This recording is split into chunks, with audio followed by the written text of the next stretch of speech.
Assalamualaikum warahmatullahi wabarakatuh.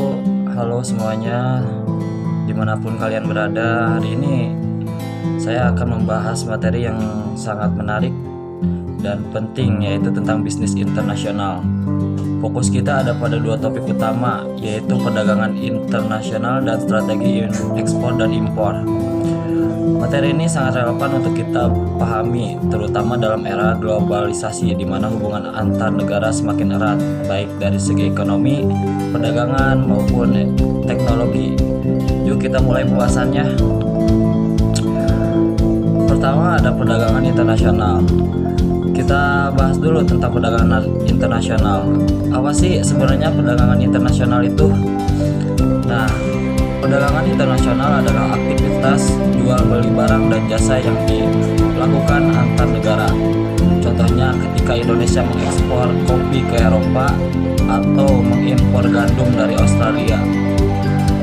Dengan perdagangan ini, setiap negara bisa mendapatkan barang atau jasa yang tidak bisa diproduksi secara efisien di negaranya sendiri. Sekarang kita bahas manfaat perdagangan internasional. Ada beberapa poin utama. Yang pertama, perdagangan internasional memberikan kita akses ke barang dan jasa yang tidak tersedia di dalam negeri. Contohnya Indonesia yang tidak bisa memproduksi gandum karena iklimnya, mengimpor dari luar negeri. Yang kedua, ini meningkatkan efisiensi ekonomi. Setiap negara bisa fokus pada barang di mana mereka punya keunggulan komparatif. Misalnya, Indonesia fokus pada kelapa sawit, sementara Jepang fokus pada teknologi. Ketiga, perdagangan internasional mendorong pertumbuhan ekonomi.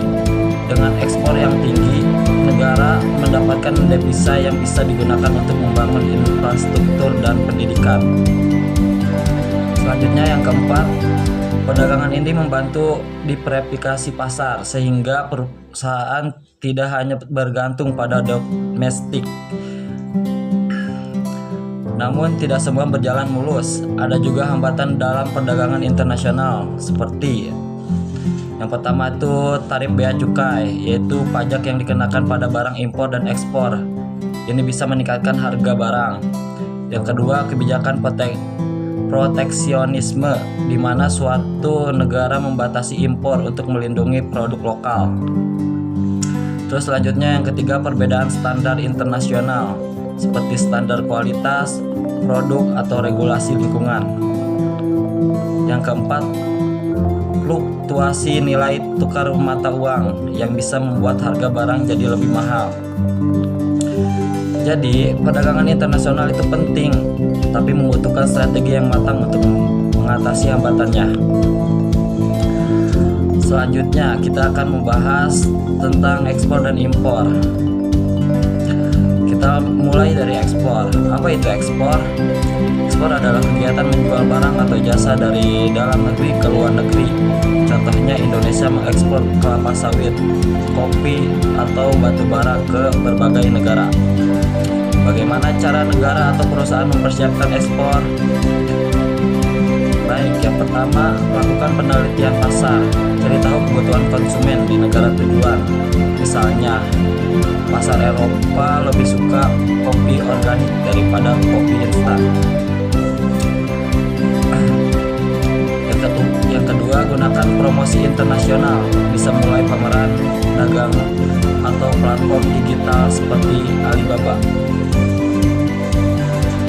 Yang ketiga, cari mitra lokal yang bisa membantu memasarkan produk kita di negeri tujuan. Keempat, pastikan produk kita memenuhi standar internasional seperti ISO atau sertifikasi organik. Lalu bagaimana dengan impor? Impor adalah kebalikannya, yaitu membeli barang atau jasa dari luar negeri untuk memenuhi kebutuhan dalam negeri. Misalnya, Indonesia mengimpor barang bahan baku gandum dari Australia karena tidak bisa diproduksi di sini. Strategi impor yang baik ada beberapa. Yang pertama, evaluasi kebutuhan. Jangan asal impor, pastikan hanya barang yang benar dibutuhkan. Yang kedua, manajemen rantai pasok. Kelola logistik dengan baik untuk menekan biaya pengiriman. Negosiasi kontrak. Pastikan kita mendapatkan harga yang kompetitif. kualitas yang baik, dan waktu pengiriman yang sesuai. Namun, ekspor dan impor tidak lepas dari tantangan.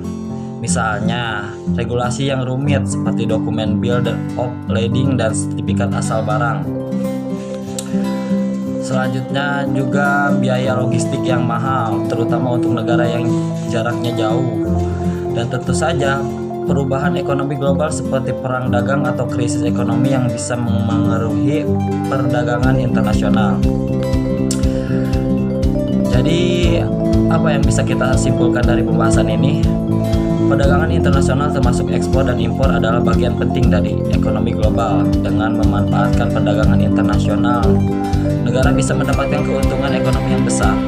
Namun, kita juga harus memahami hambatan dan tantangan yang ada agar bisa membuat strategi yang efektif. Sekian pembahasan hari ini. Terima kasih sudah menyimak. Semoga materi ini bermanfaat untuk kalian semua. Jangan lupa untuk terus belajar dan memperluas wawasan kalian tentang bisnis internasional. Sampai jumpa di materi selanjutnya. Wassalamualaikum warahmatullahi wabarakatuh.